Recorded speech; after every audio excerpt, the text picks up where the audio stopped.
Welcome to హైటా kitchen. అందరికీ నమస్కారం.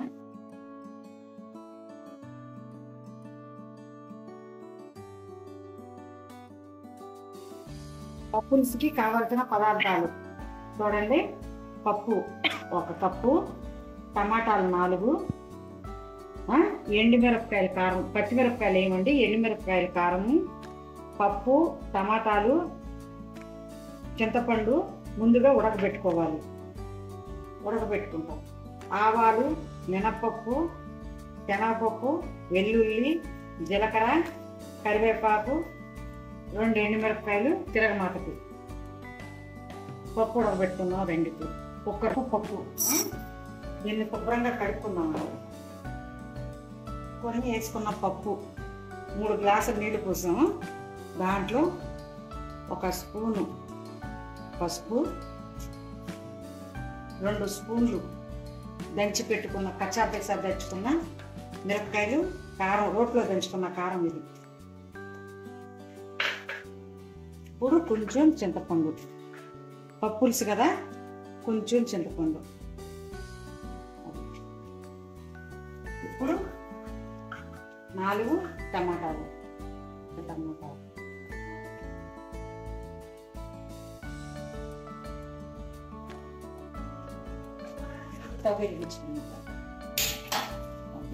తిరగమాతకి కొంచెం మినపప్పు, శనగపప్పు, కొంచెం మినపప్పు, కొంచెం జీలకర్ర,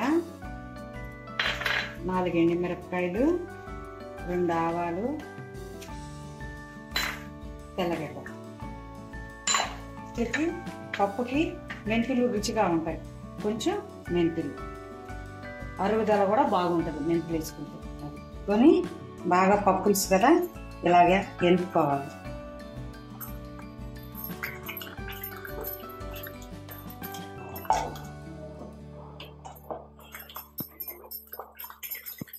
తీసుకొని పప్పు తెరమా వేసుకున్నాం. ఆయిల్ వేసుకున్నాం. 2 స్పూన్ల ఆయిల్. ఇది ఇప్పుడు తిరగమాతకి ఎండుమిరపకాయ, జీలకర్ర, మెంతులు, ఆవాలు, కరివేపాకు, ఉల్లిపాయలు.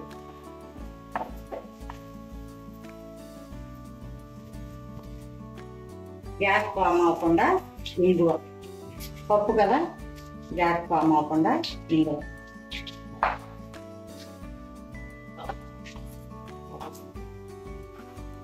చేతులు ఎక్కువ రావు, గ్యాస్ ఫామ్ అయ్యి అంటాం కదా, అది రాదు.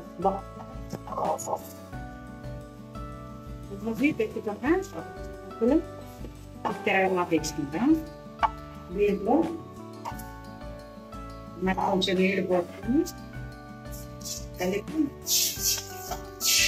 ముద్ద కవం కూడా శుభ్రంగా పెట్టుకుంటాం. అందులో 1 గ్లాసు నీళ్ళు వేసుకున్నాం.